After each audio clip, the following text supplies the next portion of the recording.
قیامت سے پہلے کچھ عظیم واقعات اور بھی ہوں گے، تو ہم براہ راست یہ کہ قیامت کے واقعات کے اوپر جاتے، برزخی زندگی کے بعد ایک واقعہ ایک اور پیش آئے گا جس میں ہم مرنے کے بعد بھی شریک ہو جائیں گے۔ آج ہمیں اس کا تذکرہ کرنا ہے۔ جہان در انتظار عدالت، عدالت در انتظار مہدی۔ اللہم صل علی محمد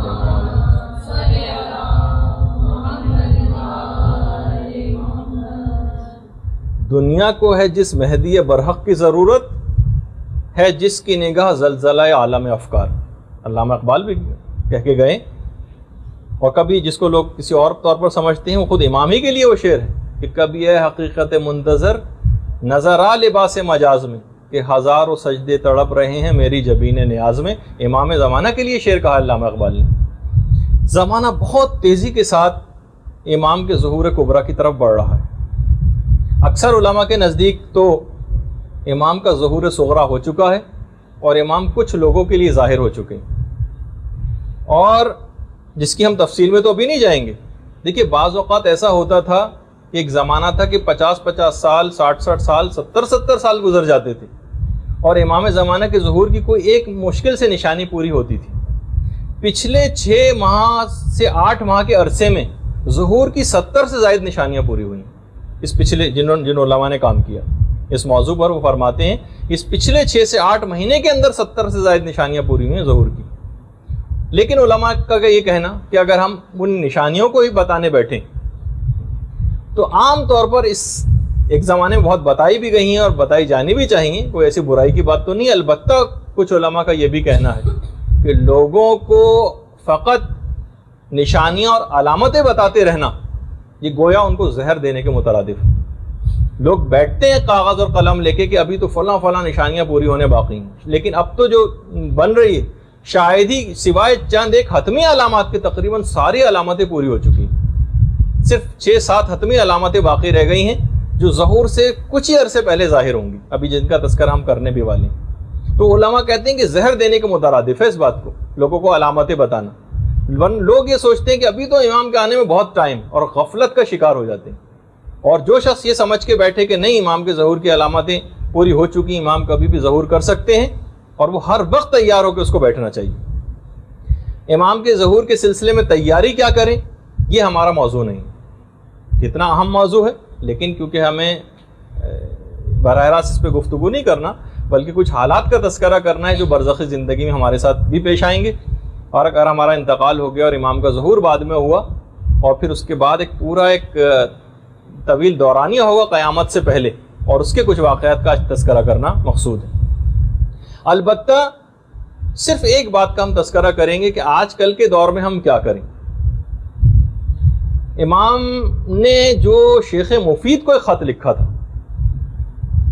اس میں یہ جملہ استعمال کیا تھا کہ اب ہر شخص پر یہ فرض ہے اور واجب ہے کہ تمام ان اعمال کو اختیار کرے۔ امام دیکھیے ذمہ داری بتا رہے ہیں، ہر شخص پر یہ فرض اور واجب ہے کہ ان تمام اعمال کو اختیار کریں جو ہماری محبت سے ان کو قریب کریں، اور تمام ان چیزوں سے اجتناب کریں جو ہماری ناراضگی اور غضب کا سبب بنے۔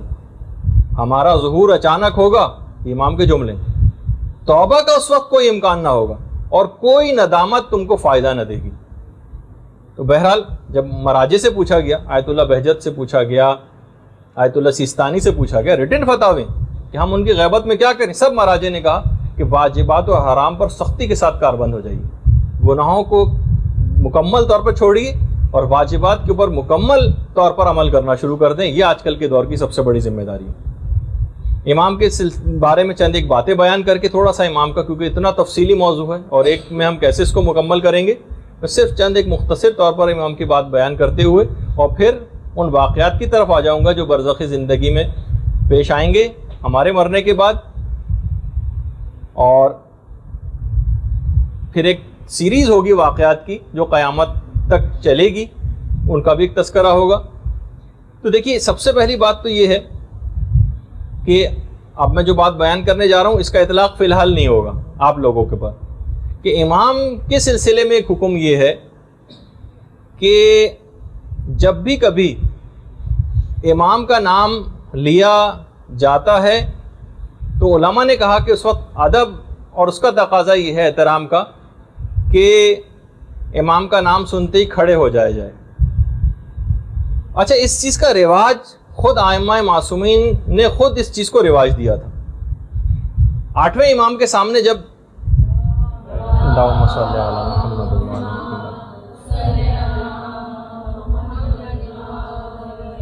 جب حضرت قائم کا تذکرہ آیا تو امام کھڑے ہو گئے, اپنے ہاتھ کو سر پر رکھا اور کہا اللہم عجل فرجہ وسہل مخرجہ, پروردگار ان کا ظہور جلد فرما اور ان کے ظہور کو ہم پر آسان بھی فرما. آیت اللہ طالقانی نے ایک جملہ کہا ہے, فرماتے ہیں کہ یہ جو امام کا نام سن کر کھڑے ہو جانے کا جو حکم ہے یہ فقط احترام کے لیے نہیں ہے, فقط احترام کے لیے نہیں, کیونکہ اس احترام میں تو تمام معصومین برابر کے شریک ہیں.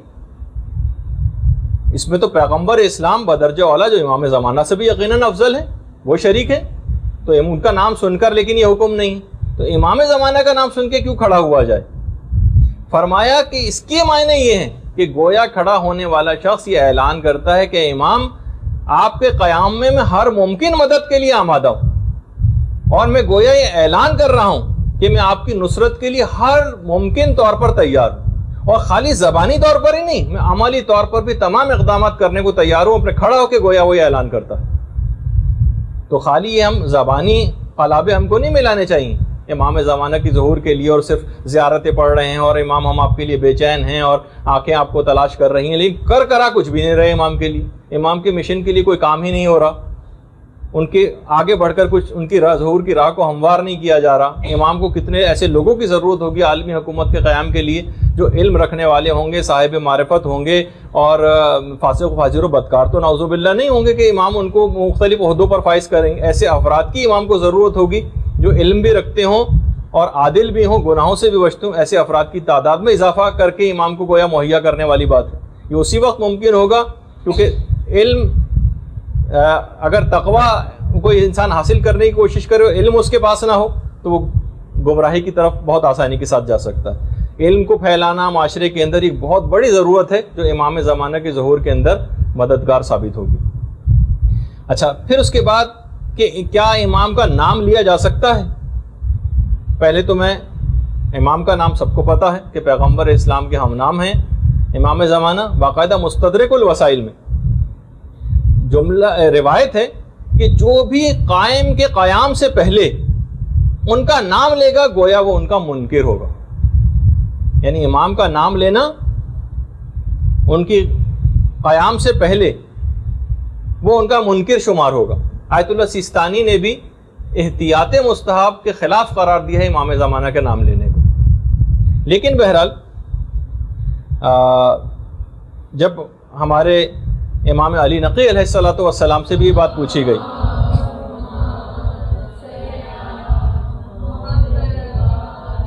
کہ مولا پھر اس کو کس نام سے ہم مخاطب کریں, تو فرمایا کہ تم انہیں حجت آل محمد کہہ دیا کرو.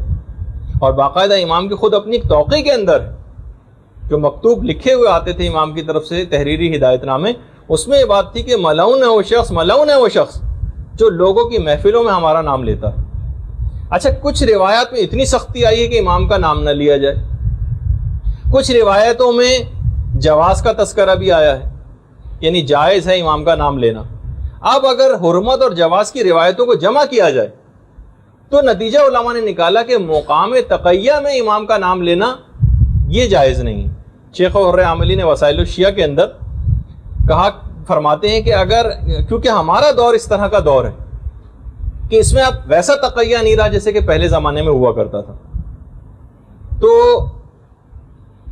اب امام کا نام لینے کی اجازت ہے. جب یہ تمام علماء موجودہ علماء کہتے ہیں امام کا نام آج کل کے دور میں لینے کی کوئی ممانعت نہیں. اچھا پھر کیا امام کسی کو دکھائی دیتے ہیں؟ تو دیکھیے کبھی کبھار اگر ائمہ کی زندگی میں ملتا ہے اور خود پیغمبر اسلام کی زندگی میں بھی ملتا ہے کہ اکثر پیغمبر لوگوں کی نگاہوں سے غائب ہو جاتے تھے. شب معراج کا تو خیر واقعہ ہے کہ سامنے سے گزرتے چلے گئے اور ان کو پتہ نہ چلا. ظہور جو امام کا جب غیبت صغریٰ کا دور تھا اس وقت کچھ لوگوں کو امام کا مقام معلوم تھا کہ امام کہاں ہے, لیکن وہ امام کے جسم کو نہیں دیکھ پاتے تھے. کچھ روایتوں میں ہے کہ نہ مکان کا پتہ تھا اور نہ ان کے جسم کو کوئی دیکھ پاتا تھا. اور یہ جو ایک دماغ میں تصور ہے کہ جو نوابین اربعہ تھے, جو 4 امام کے جو نائبین گزرے ہیں, ان کو امام کی جگہ کا تو پتہ تھا کہ امام کی رہائش گاہ کہاں ہے, لیکن وہ بھی امام کو دیکھ نہیں پاتے تھے. امام زمانہ کے متعلق جب یہ بات ہے کہ امام پیدائش کے دن سے غیبت میں. اچھا, بعض اوقات دیکھیے یہ بھی ہوتا ہے, اور یہ جیسے کہ آج کل ہے بھی, کہ غیبت کبریٰ میں امام کا جسم بھی غائب ہے, نہ ان کی جگہ کا کسی کو پتہ ہے, نہ امام کو کوئی دیکھ پاتا ہے. البتہ کبھی کبھار امام خود کچھ لوگوں, مخصوص لوگوں کو اپنا دیدار کرا دیتے ہیں, البتہ وہ پھر بھی ان کو پہچان نہیں پاتے. خود چھٹے امام یہ جملہ ارشاد فرماتے ہیں کہ قائم کی جو غیبت ہوگی نا, وہ حضرت یوسف کی غیبت کی طرح سے ہوگی. یعنی دوسرے الفاظ میں اصحاب کہف کی غیبت کی طرح سے نہیں کہ اصحاب کہف تو بس غائب ہو گئے, غار میں چلے گئے, بیرون دنیا سے ان کا کوئی رابطہ ہی نہیں. کہا کہ حضرت یوسف کی غیبت کی طرح سے حضرت قائم کی غیبت ہے کہ اتنے عرصہ سالوں ساتھ رہنے کے باوجود بھی حضرت یوسف کے بھائی جب حضرت یوسف سے ملے تھے تو ان کو پہچان نہ پائے تھے, اگرچہ حضرت یوسف سامنے ہی موجود تھے. کچھ پتہ نہیں کہ امام زمانہ لوگوں سے ملتے ہوں, ان کے ساتھ رہتے ہوں, لیکن ان کو پتہ ہی نہیں چل پاتا کہ یہ ہے امام زمانہ. اچھا, اسی طریقے سے البتہ بہت سے آج کل گمراہ لوگ اس بات کا دعویٰ کرنے لگے ہیں, اور یہ دعویٰ کرنے والے بہت بڑھتے چلے جا رہے ہیں. کتنے ایسے افراد سے تو میں ذاتی طور پہ ملا ہوں جو اس بات کا دعویٰ کر رہے ہیں کہ ہماری امام زمانہ سے ملاقات ہوتی ہے, ہمیں دکھائی دیتے ہیں, ہم سے ملتے ہیں وغیرہ وغیرہ. اچھا, امام رہتے کہاں ہیں؟ میں چند ایک صرف باتوں کا تذکرہ کر کے پھر اس کے اوپر آ جاؤں گا اپنے موضوع پر. دیکھیے, غیبت کبریٰ میں امام کے رہنے کی کوئی خاص مخصوص جگہ نہیں. امام کسی بھی شہر میں یا علاقے میں مستقل رہائش اختیار نہیں کرتے, اور امام نسبتاً غیر معروف رہ کر زندگی کو بسر کرتے ہیں. البتہ چند جگہ تو مسلم ہے کہ جہاں پر امام زمانہ پہنچے ہیں, پہنچتے ہیں, جاتے ہیں. مکے میں, مدینے میں, نجف میں, کوفہ میں, کربلا میں, سامرہ میں, کاظمین میں, مشہد میں, قم میں, بغداد میں. یہ تو امام زمانہ لازمی طور پر ان جگہوں پر تو جاتے رہے ہیں, اور انشاءاللہ جاتے رہتے ہیں, جاتے رہیں گے. البتہ کچھ امام کی ذرا مخصوص نشست گاہیں بھی ہیں. مسجد جمکران ہے, مسجد کوفہ ہے, نجف کا جو وادی السلام ہے اس میں جو مقام صاحب الامر ہے وہ امام کی مخصوص نشست گاہوں میں سے ہے. اس طرح حلہ میں مقام صاحب الامر ہے, وہ ہے. اچھا, ایک چیز اور اس میں بتا دی جائے, لوگوں کے دماغ میں ایک سوال ابھرتا ہے کہ آخر امام جو ایک زندگی بسر کرتے ہیں تو امام کی جو ضروریات ہیں یہ کہاں سے, اور امام کے جو اخراجات ہوتے ہوں گے وہ کہاں سے پورے ہوتے ہیں؟ کیا امام ایک عام انسان کی طرح سے اپنی ضروریات کو پورا کرتے ہیں, دنیاوی ذرائع اختیار کرتے ہیں, یا خدا کی طرف سے الگ سے معجزانہ طور پر کوئی سہولت ان کو حاصل؟ تو علماء نے کہا کہ ممکن ہے کہ دونوں طرح سے ہو. امام بالکل ایک عام طور پر ہی اس دنیا میں زندگی بسر کرتے ہوں, اور یہ بھی ممکن ہے کہ حضرت مریم کی طرح سے غیب سے ان کو بھی اس طرح سے رزق ملتا ہو, تو کیا تعجب کی بات ہے. البتہ امام کی رہائش گاہ کے متعلق جزیرے خضرہ والی روایت جو ہے, جس کو لوگ آج کل برمودا ٹرائنگل کو قرار دیتے ہیں, وہ بالکل ایک افسانہ اور من گھڑت چیز ہے. تمام علماء نے لکھا کہ یہ بالکل افسانہ ہے, اور جزیرے خضرہ والی جو روایت ہے وہ سند اور متن کے لحاظ سے بالکل ہی قابل اعتنا نہیں. اچھا, پھر ایک سوال ہے کہ کیا امام کے بیوی اور بچے ہیں؟ اچھا, کچھ روایات ایسی ہیں کہ جس سے یہ پتہ چلتا ہے کہ امام عائلی زندگی گزار رہے ہیں, لیکن اور اس میں یہ بھی ہے کہ امام کے بیوی اور بچے ہیں, لیکن جو صحیح ترین روایات ہیں اس میں یہ ہے کہ امام کی کوئی اولاد نہیں ہے, اور اگر ہے بھی بالفرض اگر ہو بھی تو بھی خود امام کی ان اولادوں کو بھی یہ بات پتہ نہیں کہ ہم امام کی اولاد ہیں, کیونکہ طول عمر امام زمانہ کا معجزہ ہے, ان کی اولاد کا معجزہ نہیں. ان کے ازواج اگر ان کی زوجہ کوئی ہوں ان کا معجزہ نہیں. تو بہرحال کچھ علماء کا یہ بھی کہنا ہے, کہا کہ زیادہ تر جو صحیح ترین روایت ہے کہ امام کے ہاں کوئی اولاد نہیں. اچھا، کچھ روایتوں میں یہ پتہ چلتا ہے کہ ان کے ہاں اولاد ہے، بلکہ ایک کتاب لکھی بھی گئی ہے امام زمانہ کے بیٹوں کے حالات پر، میرے پاس بھی فارسی میں ہے۔ البتہ یہ کہ بہرحال علماء نے کہا کہ جو روایات اس سلسلے میں ہیں وہ اتنی صحیح نہیں ہیں، کہ کوئی صحیح ترین اوتھینٹک روایات کے اندر امام کی اولادوں کا کوئی تذکرہ نہیں۔ شیخ طوسی نے کتاب الغیبت میں مفضل ابن عمر سے چھٹے امام سے روایت ایک نقل کی۔ امام فرماتے ہیں کہ امام زمانہ کی رہائش کا نہ ان کے فرزندوں کو وہ علم ہے اور نہ کسی اور کو۔ اس سے تو یہ پتہ چلتا ہے کہ امام کے فرزند بھی ہیں۔ لیکن چھٹے امامی کی ایک اور روایت ہے، امام فرماتے ہیں کہ امام وہ ہوتا ہے جس کا کوئی بیٹا ہو، سوائے اس کے کہ جس کے بعد امام حسین اپنی قبر سے تشریف لے کر آئیں گے، زمان رجت کی طرف اشارہ ہے، بس اس کے ہاں کوئی بیٹا نہیں ہوگا، یعنی اس کے ہاں کوئی اولاد نہیں ہوگی۔ روایت میں تو خیر بیٹے کا لفظ ہے، لیکن عام طور پر اولاد کے معنوں میں بھی استعمال ہوتا ہے کہ ہر امام کا کوئی بیٹا ہوتا ہے سوائے اس کے کہ جس کے لیے ہمارے جد قبر سے اٹھ کر تشریف لائیں گے، بس اس کے ہاں کوئی بیٹا نہیں ہوگا۔ جب آٹھویں امام نے اس روایت کو ذکر کیا تو علی ابن حمزہ ایک راوی تھے جو وہاں پہ بیٹھے ہوئے تھے، کہنے لگے میں قربان جاؤں امام آپ کے دادا کے سامنے بھی جب ایسا ہی ذکر ہوا تھا تو انہوں نے بھی اس بات کی تائید کی تھی۔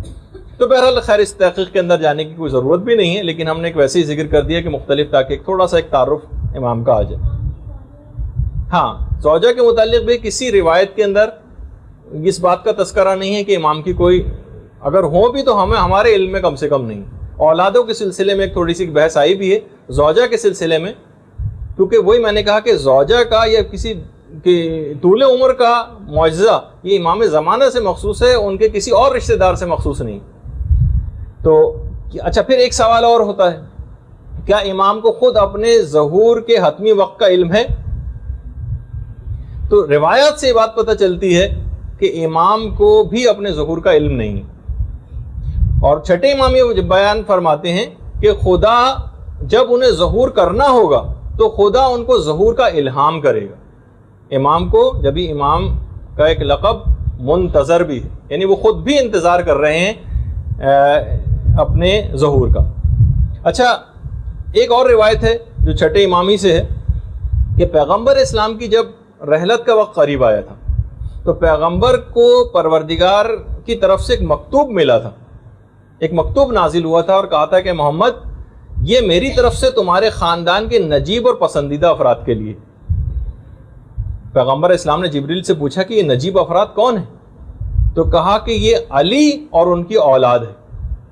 مکتوب کے اندر علیحدہ علیحدہ رقعہ جات رکھے ہوئے تھے پیغمبر نے، اور ہر رقعے کے اوپر ایک مہر بھی لگی ہوئی تھی۔ پیغمبر نے مولا سے کہا کہ اے علی، اس میں سے جو مکتوب تمہارے لیے ہے اس کی تم مہر کو کھولو اور خدا کی طرف سے دی گئی ہدایات کے اوپر عمل کرو۔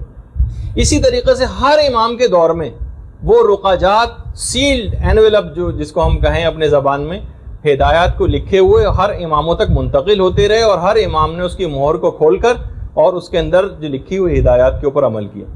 کچھ علماء نے کہا کہ ہو سکتا ہے یہ سلسلہ جاری ہوتے ہوتے امام زمانہ تک پہنچا، اور ہو سکتا ہے کہ امام کو اس ہدایت نامے کے ذریعے اپنے ظہور کے وقت کا علم ہو سکتا ہے، وہ اس رقعے کے اندر جو اس طرح کی باتیں لکھی، اصول کافی کے اندر باقاعدہ یہ روایت ہے۔ اچھا، ہو سکتا ہے کہ امام اس رقعے کے ذریعے اپنے ظہور کے حتمی وقت سے واقف ہوں۔ اور ایک روایت میں یہ بھی ہے کہ پیغمبر اسلام یہ بات ارشاد فرماتے ہیں کہ ظہور سے پہلے قائم کی جو تلوار اور علم ہوگا اس میں خدا بولنے کی قوت کو پیدا کر دے گا، اور ایک آواز آئے گی، اے ولی خدا، خدا کے دشمنوں قیام کرو اور خدا کے دشمنوں کو قتل کرو۔ کافی میں بھی ہے، بہار میں بھی یہ روایات ہیں۔ اچھا، اب ایک سوال یہ ہوتا ہے کہ اتنا عرصہ ہو گیا امام نے ظہور اب تک کیوں نہ کیا؟ تو دیکھیے، ہر انقلاب کے کچھ خارجی اور داخلی عوامل ہوتے ہیں۔ اب آپ خود دیکھتی ہیں کہ جب تک ان اہداف، ان عوامل کو حاصل نہیں کیا جائے گا، جب تک کوئی بھی انقلاب بیکار ہوتا ہے، جب تک کہ مخصوص چیزیں حاصل نہ کر لیا جائے۔ خود دیکھتی ہیں آپ کہ جب حضرت عیسیٰ کو آسمانوں پر جب اٹھایا گیا تھا، اس کے 500 سال بعد پیغمبر اسلام پیدا ہوئے، اور پیدائش کے بھی 40 سال کے بعد اعلان رسالت کیا تھا۔ تو اس سے بھی آپ اندازہ لگائیں کہ بہرحال ہر چیز کا ایک مناسب وقت ہوتا ہے، موقع ہوتا ہے، اور ویسے بھی غیبت خدائی رازوں میں سے ایک راز ہے، اس کی حکمتیں سمجھ میں نہیں آتی۔ اچھا، ایک اور بات اور علماء نے بیان کی، ظہور کی امام کی کچھ علامات ہیں اور کچھ شرائط ہیں، لوگ آپس میں ان کو ملا دیتے ہیں۔ علامات جو ہوں گی نا وہ ظہور سے کچھ پہلے، اس سے کچھ قبل نمودار ہوں گی۔ اچھا، جبکہ ظہور سے براہ راست ربط ہے شرائط کا، علامات الگ ہیں امام کے ظہور کی، شرائط الگ ہیں۔ علامات ضروری نہیں کہ بیک وقت ظاہر ہوں، سالہ سال سے پوری ہوتی چلی جا رہی ہیں علامات، اور کچھ آخری وقت سے مخصوص ہیں۔ ہو سکتا ہے کہ ایک ہی وقت میں بہت ساری علامات، جیسے کہ پچھلے 6 مہینے میں 70 سے زیادہ علامات پوری ہوں، چند ایک کا تذکرہ آگے چل کے شاید آئے بھی۔ تو اور اسی طریقے سے جو علامات ہوں گی وہ پہلے نمودار ہوں گی اور جلد ختم ہو جائیں گی، جبکہ شرائط ظہور سے کچھ عرصے پہلے ہوں گی اور یہ پھر مستقل رہیں گی۔ اچھا، باقاعدہ ایک پاکستانی زائر چند سال پہلے مشہد میں ان کی خود امام زمانہ سے ملاقات ہوئی تھی، ایک پاکستانی زائر کی۔ امام سے ایک سوال پوچھا تھا انہوں نے، مولا یہ بتائیے کہ ہم تو آپ کو بہت زیادہ یاد کرتے ہیں، کیا آپ بھی ہمیں یاد کرتے ہیں؟ امام نے ایک جملہ کہا، اسی بے عادت، زائر کی سمجھ میں نہیں آیا، اور علماء کے پاس گیا وہ زائر اور ان کے سامنے یہ جملہ رکھا، تو علماء نے پھر اس کا صحیح طور پر ترجمہ کر کے بتایا کہ اس کے معنی یہ ہیں۔ امام فرماتے ہیں کہ ہم کو وصیت کی گئی ہے بے عدد کہ تم میں سے ایک ایک کو یاد رکھے، انڈیویجول 1 by 1 کو ہم یاد رکھتے ہیں، ہمیں باقاعدہ وصیت ہے اس بات کی۔ تو بہرحال یہ امام کی اتنی حد تک آ گئی، یعنی امام اتنے زیادہ کنسرن ہے کہ 1 by 1 جتنی خواتین یہاں پہ بیٹھی ہوئی ہیں، امام ان سے مکمل طور پر ان کے حالات سے واقفیت رکھتے ہیں، ان کو یاد کرتے ہیں۔ اچھا، امام سے پہلے چند چیزوں کے متعلق اور بیان کر دیا جائے، پھر ہم فوراً بعد اس کے اوپر آ جائیں گے اپنے موضوع پر۔ سب سے پہلے تو ایک سفیانی کا خروج ہوگا۔ کچھ علماء نے کہا کہ اصل میں سفیانی ایک کردار کا نام ہے، یہ کوئی فرد واحد پر منحصر نہیں ہے۔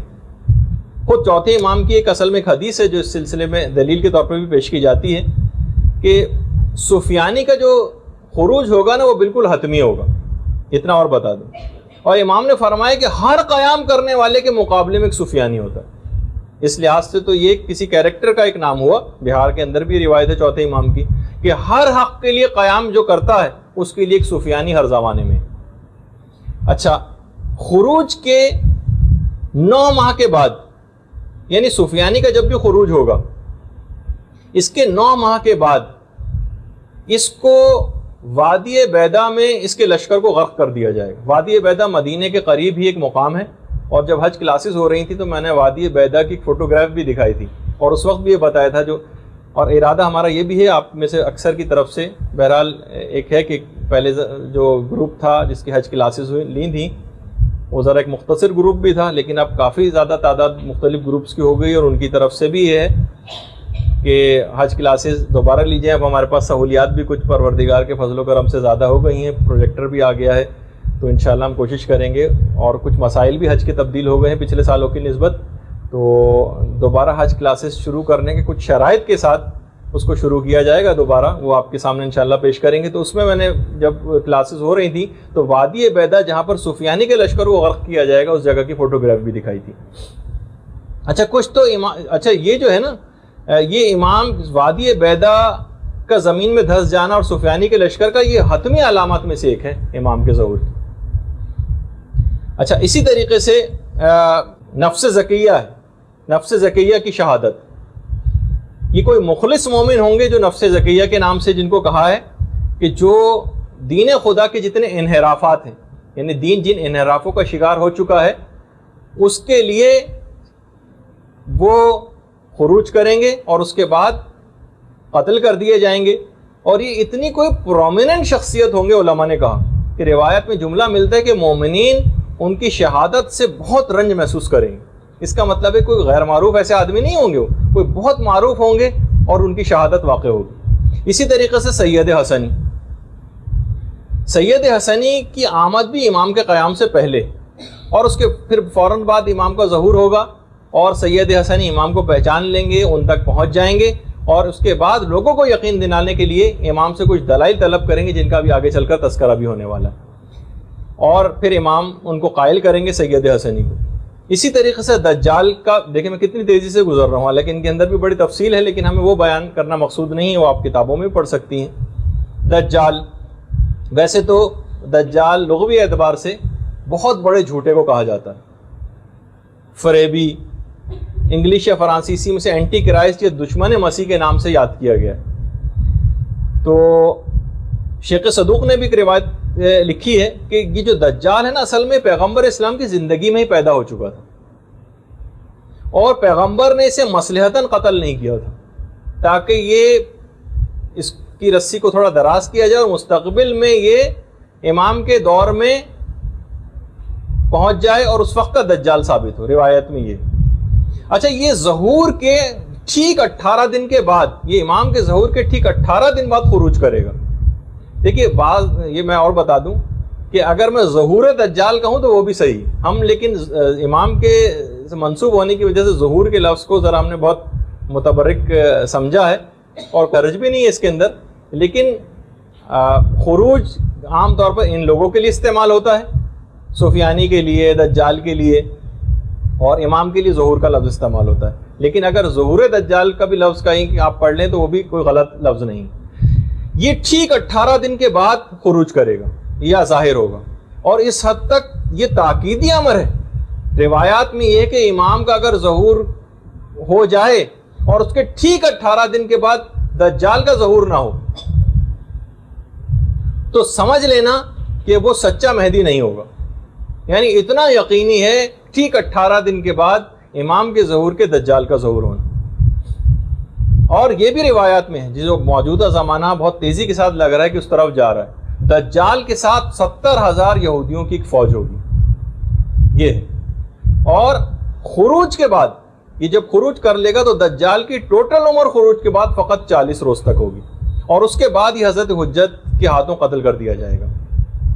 روایات میں یہ چیز بھی ملتی ہے کہ دجال کے ساتھ خاص طور پر اس نے میوزک کا ایک ایسا انتظام کیا ہوگا کہ لوگ بہت زیادہ مومنین بھی اس کی طرف اٹریکٹ ہوں گے۔ صرف وہ لوگ دجال کے ہاتھوں بچ پائیں گے، اس کے فریب میں نہیں آئیں گے، جو پہلے سے خود کو ان گناہوں سے دور رکھے ہوئے، جو اس دنیا میں بھی گانے نہیں سنتے، جو اس وقت بھی میوزک سے دور رہتے ہیں، تو وہ اس سے محفوظ رہیں گے۔ البتہ ایک دوسرا حل بھی، جو محفوظ نہیں ہے خدا ان کو محفوظ کرے، لیکن بہرحال یہ کہ جو پھر بھی اس میں مبتلا ہیں اور دجال کا بھی آ جائے تو یہ صرف دیکھیے علم کے ذریعے بات پتہ چلے گی، خالی یہ اس کو بھی پھیلایا جائے کہ جس وقت دجال ظہور خروج کرے گا تو جو بھی اس کے شر سے بچنا چاہے گا اس کے لیے روایت میں ایک ہے کہ وہ دجال کی طرف یا تو نگاہ ہی نہ کرے، یا اگر نگاہ کر بھی دے تو سورہ الحمد کا ورد کرنا شروع کر دے، وہ دجال کے فتنے سے بچ جائے گا، یا سورہ الحمد کا ورد کرتے ہوئے دجال کے اوپر جف کرے، تھوک دے، تو وہ بھی اس سے بچ جائے گا۔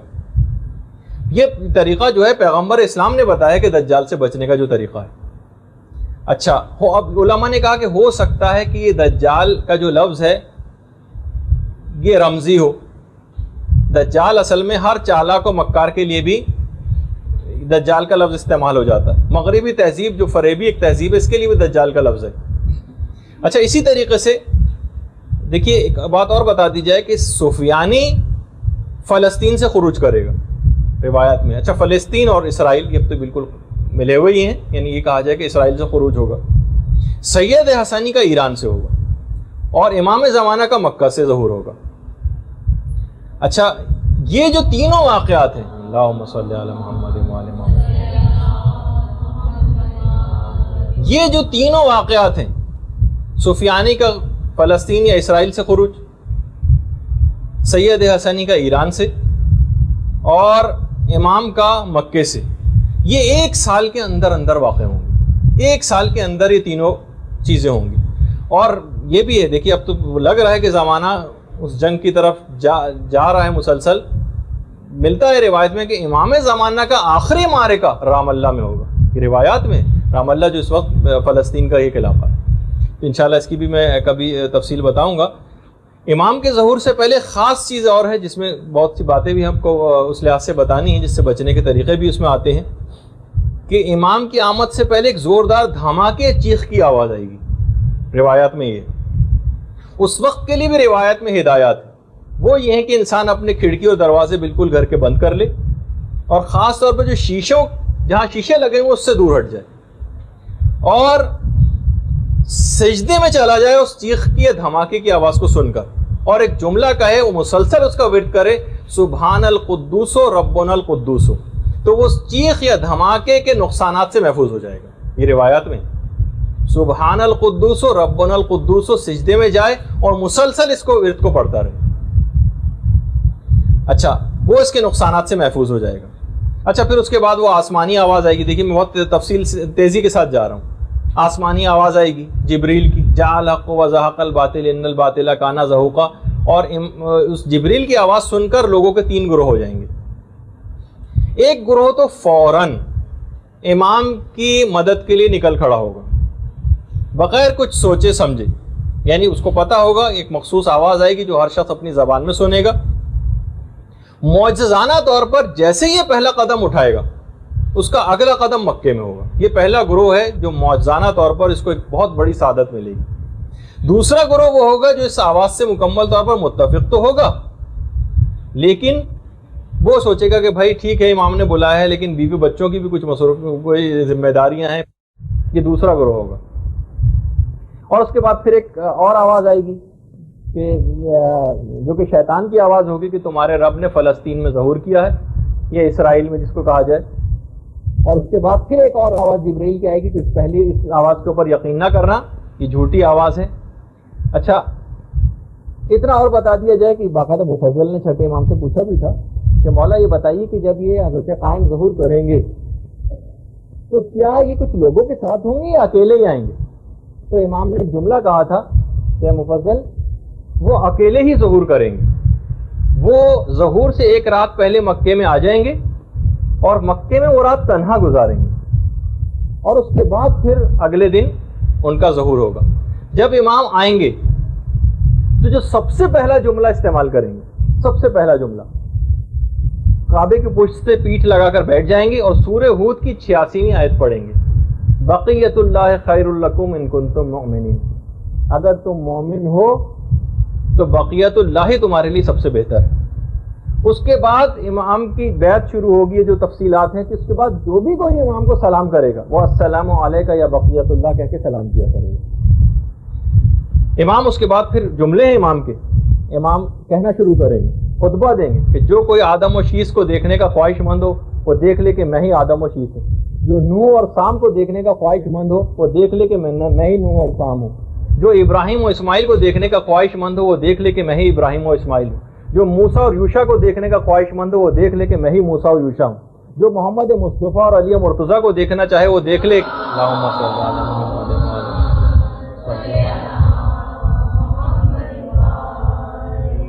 وہ دیکھ لے کہ میں ہی محمد مصطفیٰ علی مرتضیٰ ہوں. جو حسن و حسین کو دیکھنا چاہے وہ دیکھ لے کہ میں ہی حسن و حسین ہوں. جو اولاد حسین کے ائمہ کو دیکھنے کا خواہش مند ہو تو دیکھ لے وہ دیکھ لے کہ میں ہی اس نسل پاک کے معصومین کا خلاصہ ہوں. اور اس کے بعد پھر امام کہیں گے کہ میری گفتگو کو توجہ کے ساتھ سنو, میں تم کو ایسی چیزوں کی خبر دوں گا جس سے پہلے تم نے کبھی نہیں سنی ہوگی. اس کے بعد امام آسمانی کتابوں کی تلاوت کرنا شروع کریں گے, آدم و شیس کے صحیفوں کی تلاوت کریں گے, نوح و ابراہیم کے صحیفوں کی تلاوت کریں گے. اس کے بعد امام چاروں کتابیں توریت, زبور و انجیل و قرآن کی تلاوت کریں گے. سب سے پہلے جو بیعت امام کی کریں گے وہ حضرت جبرائیل ہوں گے. جیسے ہی امام کا ظہور ہوگا, ہم اگر اس وقت انتقال کر چکے ہوئے اور ہمارے انتقال کے بعد ظہور ہوا, یہ جو مومنین انتقال کر چکے ہیں, خدا ظہور کے وقت ان مومنین کی قبور میں ایک سکون کو داخل کر دے گا, ایک سکون کو داخل کرے گا. ایک ایسی مسرت و شادمانی ہماری قبور کے اندر آ جائے گی اور تمام عذابات برطرف ہو جائیں گے. قبور میں مومنین ایک دوسرے کی ملاقاتوں کو جائیں گے اور ایک دوسرے کو ظہور حجت کے, حضرت حجت کے ظہور کی مبارکبادیں دیں گے. اس کے بعد یہاں تو یہ ہو رہا ہوگا قبروں میں ادھر سید حسنی امام کے پاس پہنچ جائیں گے اور کہیں گے کہ اگر آپ امام مہدی ہیں تو پھر رسول کا عصا کہاں ہے؟ رسول کی انگوٹھی کدھر ہے؟ رسول کا لباس کہاں ہے؟ رسول کی جو زرہ جس کا نام فاضل تھا وہ کدھر ہے؟ رسول کا امامہ جس کا نام صحاب تھا وہ کہاں ہے؟ یربو نام کا رسول کا ایک گھوڑا، یہ رے بے واو عین، وہ کدھر ہے؟ غصبہ نام کا ناقہ رسول کا وہ کدھر ہے؟ دلدل جو رسول کا خچر تھا وہ کہاں ہے؟ اور یافور نام کا رسول کا جو حمار تھا وہ کدھر ہے؟ رسول کا گھوڑا براق کہاں ہے؟ اور علی کے ہاتھ کا جمع ہوا قرآن کدھر ہے؟ امام سارے ثبوت سید حسنی کے سامنے پیش کر دیں گے۔ اچھا،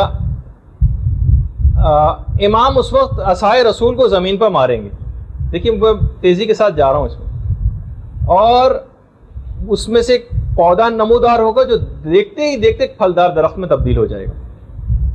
پھر اس کے بعد رسول اللہ کا جو علم ہے جو جنگ بدر میں بھی تھا، اور اس کے بعد جنگ جمل 2 دفعہ وہ علم کھلا ہے خالی، اس کے بعد امام اس علم کو پیش کریں گے اور کہیں گے تم اپنا تعارف کراؤ۔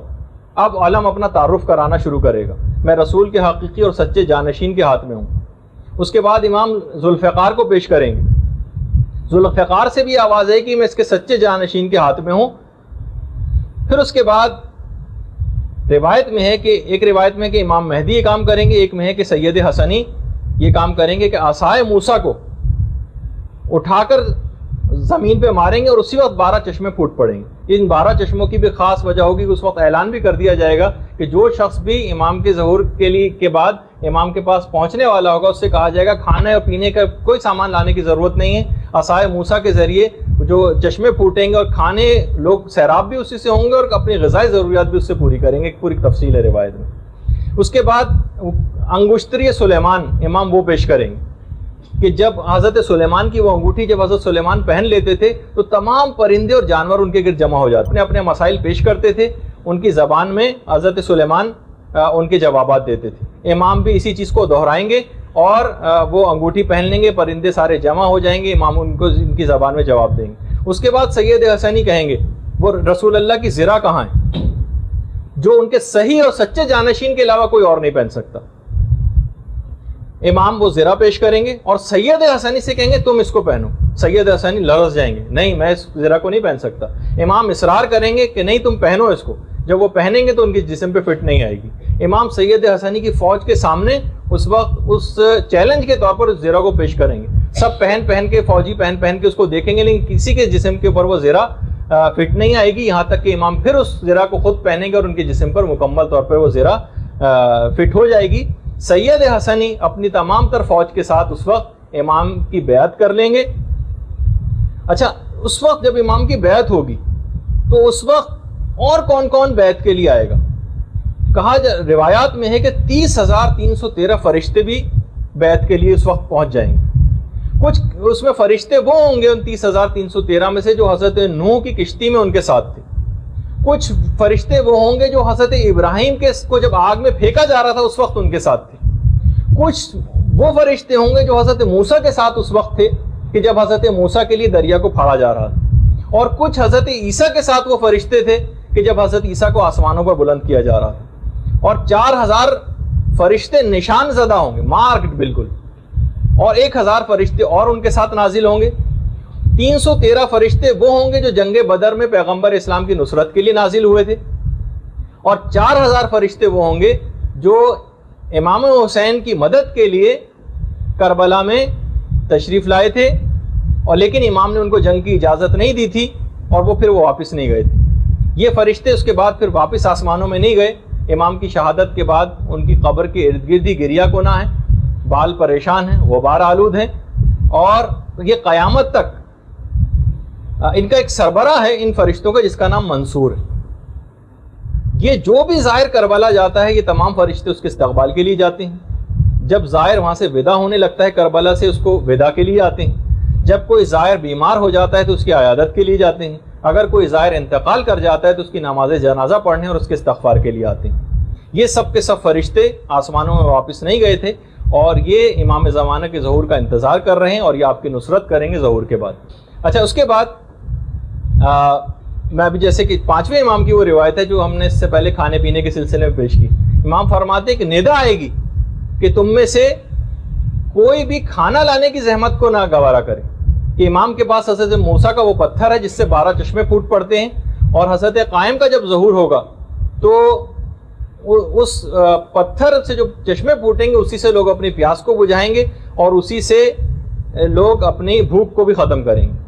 اچھا امام کے پاس جو اسلحہ ہوگا جس کے متعلق بہت زیادہ سوال پوچھے جاتے ہیں, بالکل جدید قسم کا اسلحہ ہوگا اور امام کی کئی طرح سے امداد ہوگی. خاص طور پر جو چھٹے امام نے کہا کہ ہمارے قائم کا جو روب و دبدبہ ہوگا نا وہ ایک ایسی دہشت اور روب ہوگا کہ جو لوگوں کے دلوں پہ خدا قائم کر دے گا. آج بھی ہم دیکھتے ہیں کہ حزب اللہ کا کیسا روب اور دبدبہ ہے, حالانکہ اتنی چھوٹی سی جماعت, لیکن اس کے باوجود امام کے متعلق ہے کہ ان کا ایک ایسا روب اور دبدبہ ہوگا. اور باقاعدہ خود مولا کی بھی ایک حدیث ہے کہ ملائکہ, جنات اور مخلص مومنین کے ذریعے شیعوں اور مخلص شیعوں کے ذریعے امام مہدی کی مدد کی جائے گی. اور امام فرماتے ہیں کہ ان کا جو روب اور دبدبہ ہوگا وہ 1 ماہ پہلے اور 1 ماہ بعد تک حرکت کرتا رہے گا. یعنی امام کے لیے خاص طور پر اس طرح سے مدد کی جائے گی. امام جب حکومت اپنی قائم کر لیں گے تو جو ایک کیپٹل ہوگا جو بالکل یقینی 100% ہے, وہ روایات میں ہے وہ کوفہ ہوگا. امام کوفے کو اپنا کیپٹل بنائیں گے. خود یہ چھٹے امام کی روایت ہے کہ کوفہ امام کا دارالخلافہ ہوگا. اور امام مولا کائنات فرماتے ہیں کہ میں دیکھ رہا ہوں کہ قائم کے ظہور کے بعد اپنے شیعوں کو کہ وہ نزولی اعتبار سے مسجد کوفہ میں قرآن کی تعلیم دے رہے ہوں گے. قرآن جس طریقے سے نازل ہوا تھا اس کے مطابق قرآن کی تعلیم مسجد کوفہ میں دیکھ رہا ہوں کہ وہ لوگ بیٹھے دے رہے ہیں. کوفے میں امام کے ظہور کے بعد اتنی مہنگی ہو جائیں گی جگہیں, کوفہ اتنا زیادہ مہنگا ہو جائے گا, ظاہر امام کا کیپٹل ہوگا, پوری دنیا سے مومنین وہاں پر جوق در جوق پہنچ رہے ہوں کہ وہاں پر کار کو پارک کرنے کا جو کرایہ ہوگا وہی 2000 درہم ہوگا. یہ تو میں نے اپنے الفاظ میں کہا, ورنہ روایت میں جملہ یہ ہے کہ ایک بھیڑ کے بیٹھنے کی جگہ 2000 درہم ہوگی. اتنا زیادہ کوفہ مہنگا ہو جائے گا. فرشتوں کی فوجیں کوفے آ رہی ہوں گی اور جا رہی ہوں گی. کوفے کی قیمت زمین آسمان سے باتیں کرنے لگے گی. اچھا کوفے کے متعلق یہ ہے کہ اتنی برکات نازل ہوں گی کہ کوفے میں آ کر جو شخص بھی کھڑا ہو کر دعا کرے گا اسے 1000 کے برابر اجر بھی دیا جائے گا. تو اس لحاظ سے بھی امام کا جو دارالخلافہ ہوگا اس کی بھی بہت تفصیل بیان کی گئی. امام کے کچھ وزیر بھی ہوں گے, کچھ عمال ہوں گے امام کے, کچھ امام کے باقاعدہ مشیر ہوں گے. ان میں کون کون ہوگا؟ ان میں ایک تو حضرت عیسیٰ ہوں گے, حضرت عیسیٰ ہوں گے, 7 اصحاب کہف یہ افراد ہوں گے. یعنی جو 313 کا جو عدد ہے نا امام کے, ان میں پہلے ہی سے 7 اصحاب کہف شامل ہیں 313 میں.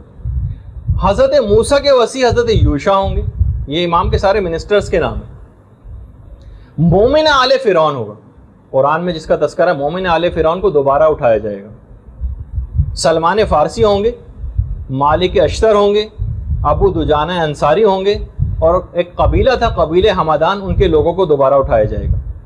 حضرت عیسیٰ کے متعلق تو یہ کہ حضرت عیسیٰ کہیں گے مجھے آپ کا وزیر بنا کے بھیجا گیا ہے. حضرت عیسیٰ کا یہ جملہ ہوگا. امام کی جو فوج کے سالار ہوں گے ان میں ایک تو شعیب بن صالح ہوں گے جو اللہ کے ایک نبی ہیں, اور اس کے علاوہ چھٹے امام کے فرزند حضرت اسماعیل بھی ہوں گے. روایات میں ایک یہ بھی ہے کہ یہ امام کی فوج کے سالاروں کے اندر یہ لوگ افراد شامل ہیں. اس کے علاوہ حضرت عقیل ہیں, حضرت حارث ہیں, اور چھٹے امام کے جو صحابی مفضل ابن عمر یہ بھی امام کی فوج کے, یہ بھی اس فوج کے اندر شامل ہوں گے. کتنی مدت امام کی حکومت رہے گی؟ کچھ روایات میں 5 سال کا تذکرہ ہے, کچھ میں 7 سال کا ہے, کچھ میں 9 سال کا ہے, کچھ میں 40 سال کا ہے, اور کچھ میں 19 سال کا بھی ہے, اور کچھ میں 309 سال کا تذکرہ بھی. روایات یہ ہیں کہ شب و روز کا دورانیہ امام زمانے کے ظہور کے بعد تبدیل ہو جائے گا اور 1 سال 10 سال کے برابر ہوگا. اور علماء نے کہا کہ یہ جو امام زمانہ کی جو دور حکومت کی جو مدت ہے اس میں جو اختلاف روایات ہے 5, 7, 9, 19, 40 اور 309 یہ اصل میں ہو سکتا، اس میں جمع بھی ممکن ہے. یعنی مقصد یہ ہے کہ ہو سکتا ہے کہ امام کو تشکیل حکومت کرتے کرتے 5, 7 یا 9 سال لگ جائیں، اور ہو سکتا ہے کہ امام 40 سال میں اپنے اقتدار کو مضبوط کریں، کیونکہ پوری دنیا میں اقتدار کو قائم کرنا ہے جس میں عرصہ درکار ہوگا. اور اس 40 سال کے دور میں جب اقتدار ذرا امام کا مضبوط ہو جائے گا تو امام اس کے نتیجے میں پھر 309 سال تک حکومت کریں. اور علماء نے کہا کہ کیونکہ پوری دنیا کے اوپر امام کی حکومت کو قائم ہونا ہے تو اس میں جو کم مدت کی روایات ہیں وہ ذرا غیر حقیقت پسندانہ محسوس ہوتی ہیں. امید یہی ہے کہ شاید اس کے نتیجے میں پھر 309 سال تک امام زمانہ کی حکومت رہے گی. پھر امام فرماتے ہیں، ابو بصیر سے روایت ہے چھٹے امام سے، کہ جب معاملات مہدی کے ہاتھ میں آ جائیں گے تو خدا پست زمین کو بلند کر دے گا اور زمین کے پست جو بلند حصے ہیں ان کو پست کر دے گا، یہاں تک کہ دنیا ایک ہتھیلی کی مانند ہو جائے گی. اگر امام نے کہا اگر ہتھیلی پہ تمہارے کوئی بال رکھا ہو تو کیا تم اس کو نہیں دیکھ سکتے؟ اس طرح سے لوگ اس کو دیکھیں گے. بہار الانوار کی 52ویں جلد کے اندر یہ روایت ہے. اور آج بھی باقاعدہ ویب سائٹ ہے گوگل ارتھ کے نام سے، آپ چاہیں تو اس حد تک سیٹلائٹ کے ذریعے جو کیمرے لگے ہوئے ہیں وہ اتنے سینسیٹیو ہے کہ آپ اپنے گھر تک کو لوکیٹ کر سکتی ہیں. تھوڑی سی ویب سائٹ کو ان کی فیس پے کر دیجئے، اس حد تک لوکیٹ کر سکتے ہیں وہ کسی کو بھی، جو عام لوگوں کی دسترس میں کہ کسی بھی جگہ کو دیکھ لینا. یعنی جب عام لوگوں کی دسترس میں اتنی چیز ہے تو امام زمانہ کے دور میں کتنی زیادہ چیز ہوگی. آج لوگ اسی پر حیران ہیں کہ اسرائیل اتنی زیادہ سوفسٹیکیٹڈ، اس کے پاس سب آلات ہیں، وہ تو ان کو یہی حیرانگی ہوتی ہے کہ وہ اس جگہ کو مارک کرتے ہیں، وہاں پہ بمباری کرتے ہیں، پھر کیسے اسی جگہ سے راکٹ کیسے فائر ہوتا ہے یہ سمجھ میں نہیں آتا. تو بہرحال تو امام فرماتے ہیں تو اس طرح سے زوم کر کے چیزوں کو دیکھا جا سکے گا. جیسے کہ روایات میں بھی امام نے کہا کہ دنیا ایک ہتھیلی کی مانند ہو جائے گی، زمین پہ ایک کنارے پہ رہنے والا شخص دوسرے کنارے کو دیکھ سکے گا. اس کے معنی وہی ہیں کہ کوئی ایسی چیزیں اور آلات ہو جائیں گے جو کہ آج ہم کو اس کے مظاہر نظر بھی آ رہے ہیں. آج جتنا مجھے بیان کرنا تھا اس میں سے میں تقریباً فقط 40% بیان کر سکا. والسلام علیکم ورحمۃ اللہ وبرکاتہ.